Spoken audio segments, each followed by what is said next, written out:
hacer una breve exposición del bloque 2 de la unidad 1 de la materia Planeación Estratégica.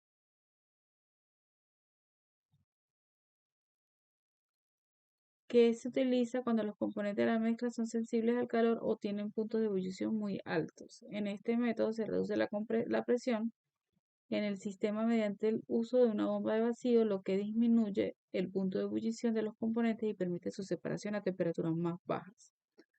La destilación azeotrópica se utiliza para separar mezclas que forman un azeótropo, que es una mezcla de componentes que tienen un punto de ebullición constante y no se pueden separar mediante destilación convencional. En la destilación azeotrópica se agrega un tercer componente llamado agente rompedor de azeótropo para modificar las propiedades de la mezcla y permitir la separación. Destilación por arrastre de vapor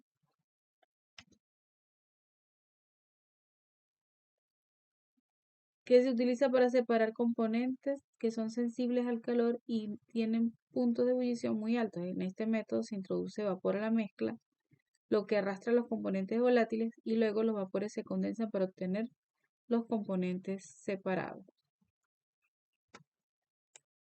La destilación en horno de bolas es un método específico de destilación utilizado en ciertas aplicaciones y situaciones especiales. También se conoce como destilación en bola, la destilación o destilación de Kugler-Hor. A diferencia de la destilación convencional, en una columna de destilación, la destilación en horno de bolas se realiza en un equipo especializado llamado horno de bolas o bola de destilación. El horno de bolas consiste en una columna vertical cerrada, generalmente de vidrio, que tiene una bola de destilación en su interior, y la bola de destilación es una esfera de vidrio con un puerto de entrada y un puerto de salida que permite la circulación del vapor y los condensados. Además, la bola de destilación se puede calentar de manera uniforme mediante una forma de calor externa con un horno eléctrico. El proceso de destilación en bola funciona de la siguiente manera. Preparación de la muestra líquida a destilar se introduce en la bola de destilación a través del puerto de entrada. La cantidad y composición de la muestra dependen de los objetivos de la destilación. El calentamiento. La bola de destilación se coloca en el horno y se calienta gradualmente. El calor provoca la evaporación de los componentes volátiles de la muestra. Destilación y condensación. A medida que la muestra se calienta, los vapores se elevan dentro de la bola de destilación y se condensan en las paredes frías de la bola o en el condensador externo. Los condensadores se recogen a través del puerto de salida. La recolección, que serían los condensados obtenidos durante la destilación, se recogen y se pueden analizar posteriormente. La destilación en horno de bola se utiliza principalmente en casos en los que la muestra es sensible a altas temperaturas y tiene puntos de ebullición muy altos. También es útil para la separación de pequeñas cantidades de muestra y para la destilación de productos químicos especializados. La destilación binaria es un proceso de separación de dos componentes líquidos generalmente miscibles entre sí mediante el uso de una columna de destilación. Esta columna está diseñada para aprovechar las diferencias en las volatilidades relativas de los componentes para separarlos. El esquema básico de una destilación binaria consiste en una columna de destilación, un condensador y un reboiler, caldera. La columna de destilación es una torre vertical que se divide en varias secciones conocidas como platos o bandejas, o bien puede ser una columna de relleno, packet column, que contiene un material de relleno, como bolas o anillos, para proporcionar una mayor superficie de contacto entre los vapores y los líquidos. El proceso comienza alimentando la mezcla líquida en la parte superior de la columna, que se conoce como cabeza de columna. A medida que la mezcla desciende a través de la columna, se calienta en la caldera o reboiler, generando vapores que ascienden en la columna. Los vapores entran en contacto con el líquido en los platos o con el material de relleno, lo que permite la transferencia de masa entre el líquido y el vapor. A medida que los vapores ascienden, se van enfriando y al entrar en contacto con el condensador, que es un intercambiador de calor, el condensador convierte los vapores en líquido nuevamente, que se recoge en un recipiente separado conocido como condensado. En este punto se han separado parcialmente los componentes más volátiles de la mezcla original. El líquido no se ha evaporado en la parte superior de la columna, conocido como residuo, y se retira de la columna en la parte inferior. Este residuo contiene los componentes más volátiles de la mezcla original. El condensado y el residuo se pueden recoger y utilizar como productos finales o dirigirse a procesos adicionales si es necesario a una mayor separación. El proceso de destilación binaria se basa En el principio, los componentes con volatilidades relativas diferentes tendrán diferentes puntos de ebullición y por lo tanto se separarán en la columna de destilación. La eficiencia de la separación depende de factores como la temperatura, la presión, la composición de la mezcla y el diseño de la columna. La destilación binaria es ampliamente utilizada en diversas industrias como la petroquímica, la producción de alcohol, la refinación de petróleo, la producción de fragancias y muchas otras aplicaciones donde se requiere la separación de mezclas líquidas en sus componentes individuales. De McCarthy. Este método es una técnica gráfica utilizada en el diseño y análisis de las columnas de destilación binaria. Fue desarrollado por Ernest Steele y Warren L. McCabe en la década de 1920 y sigue siendo ampliamente utilizado en la ingeniería de procesos. Este método se basa en la construcción de un diagrama de equilibrio de fases y el trazado de líneas de operación para determinar el número de platos o la altura de una columna necesaria para lograr una separación deseada.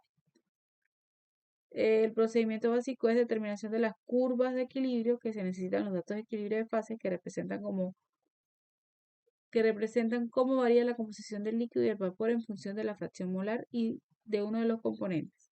Estos se pueden obtener experimentalmente utilizando métodos teóricos como el equilibrio de Raoult o el equilibrio de vapor líquido. La construcción del diagrama. Se dibuja un gráfico que muestra la composición del líquido en el eje X y la composición del vapor en el eje Y. Acá tenemos X y Y en el cuadro B. Se trazan las curvas de equilibrio correspondientes a diferentes temperaturas o presiones. Estas curvas representan las composiciones en equilibrio entre el líquido y el vapor en diferentes puntos a lo largo de la columna. Línea de alimentación. Se trata de una línea recta que representa la composición de la mezcla de alimentación en el diagrama de equilibrio.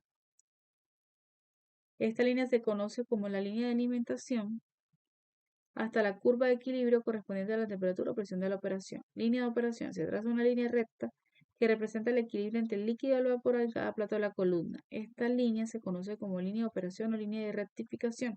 Se inicia desde el punto de ebullición en la curva de equilibrio y se traza hacia arriba en un ángulo que depende de la eficiencia de la columna. La pendiente de esta línea de operación está determinada por el cociente de las corrientes líquidas y vapor en cada plato. El punto de pinch o punto de retorno. La línea de operación y la línea de alimentación se intersectan en un punto llamado punto de pinch o punto de retorno. Este punto representa la composición del líquido y el vapor en el plato de enriquecimiento máximo. A partir de este punto se traza una línea vertical hacia la curva de equilibrio para determinar la composición del vapor en el último plato, que corresponde a la composición del destilado deseado. El cálculo del número de platos. El número de platos requeridos se puede determinar contando el número de intersecciones entre las líneas de operación y las curvas de equilibrio. Cada intersección representa un plato.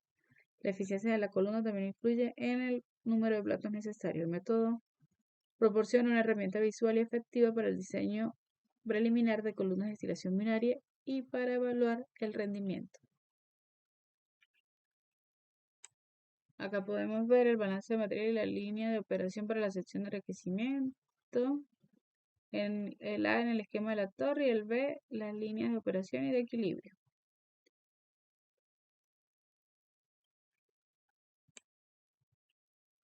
El método de concentración entalpía,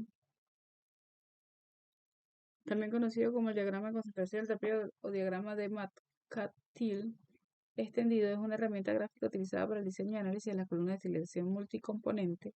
A diferencia del método convencional que se centra en sistemas binarios, el método de concentración de entalpía se aplica en sistemas con más de dos componentes. El diagrama de concentración de entalpía muestra las concentraciones de los componentes y los cambios de entalpía a lo largo de una columna de destilación. Ayuda a visualizar y analizar la separación de los diferentes componentes en la columna.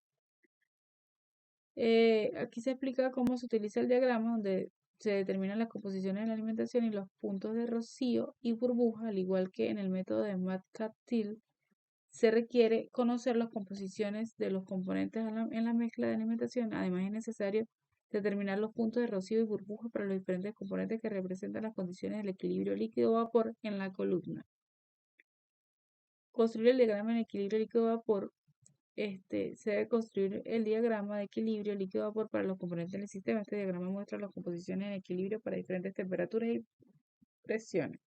Trazar las curvas.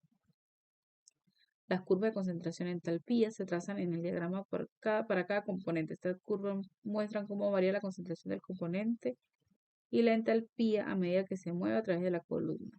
Se determinan las condiciones de operación, se deben establecer condiciones de operación de la columna como la temperatura y la presión para lograr la separación deseada de los componentes. Se analiza la separación de los componentes mediante la observación de las curvas y se puede determinar la eficiencia de separación de los componentes en la columna. Se identifican las zonas donde ocurre la separación y se evalúa la calidad de la separación en función de los cambios en las concentraciones y en las entalpías.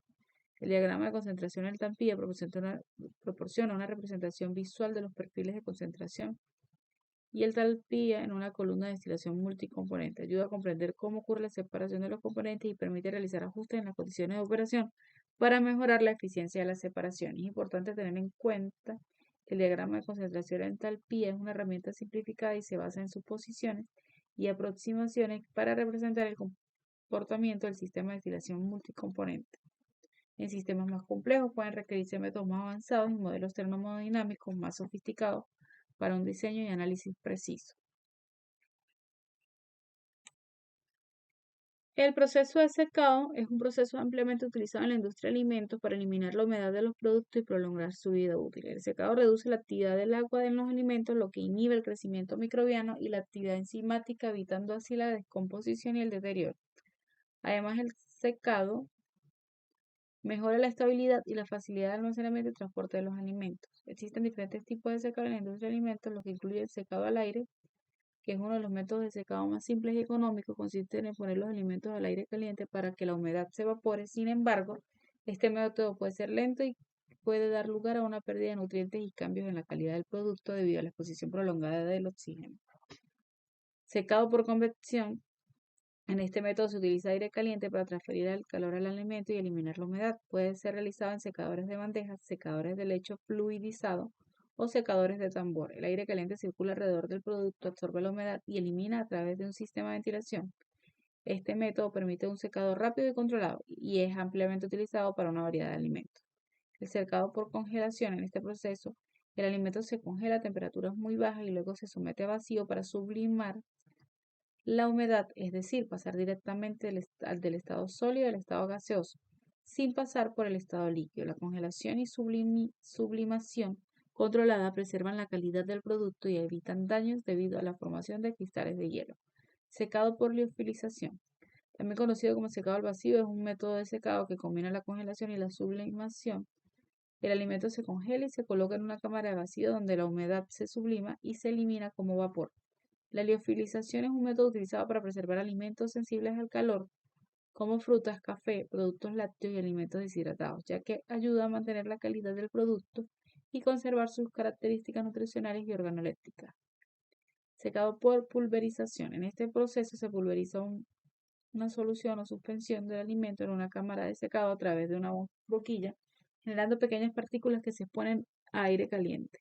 El contacto con el aire caliente permite la evaporación rápida de la humedad, dejando partículas secas, y el secado por pulverización es comúnmente utilizado para la producción de productos en polvo, como leche en polvo, café instantáneo, colorantes y aditivos alimentarios.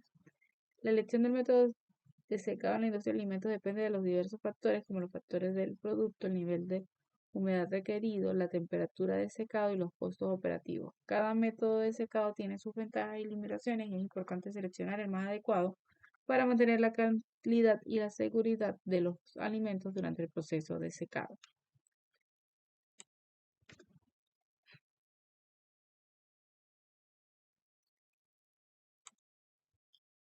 Las tablas de vapor de agua y de humedad son herramientas utilizadas en la ingeniería para analizar y comprender el comportamiento del vapor de agua en diferentes condiciones. Estas tablas contienen datos y valores numéricos relacionados con la presión, la temperatura, la humedad relativa y todas otras propiedades del vapor de agua. Son especialmente útiles en la termodinámica y en las transferencias de calor. Permiten determinar propiedades termodinámicas como la entalpía, la entropía, la densidad y el calor latente del vapor de agua en diferentes estados, líquido, vapor o mixto. Estos datos son esenciales para el diseño y la operación de sistemas de generación de energía, calderas, intercambiadores de calor y otros equipos relacionados. En la ingeniería de climatización y de refrigeración, en el diseño de sistemas de aire acondicionado, refrigeración,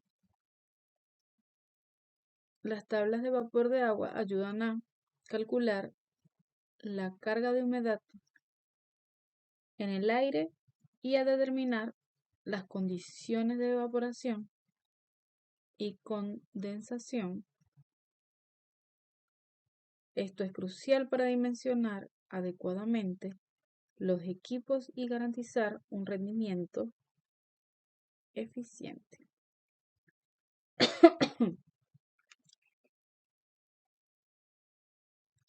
Extracción de líquido simple. La extracción de líquido líquido es un método muy útil para separar componentes de una mezcla. El éxito de este método depende de la diferencia de solubilidad del compuesto a extraer en dos disolventes diferentes. Se lleva a cabo entre dos líquidos inmiscibles utilizando un embudo de decantación. Acá tenemos una figura, figura 1, que es la extracción por el método de Susslet en el momento en que se produce el sifonamiento del solvente. Tenemos el tubo refrigerante, la salida de agua, el solvente puro condensado, el tapón de algodón, el ensachamiento, el sifón, el regreso del solvente, la entrada de agua, el cartucho de proceso, el ascenso de los vapores y el calentador.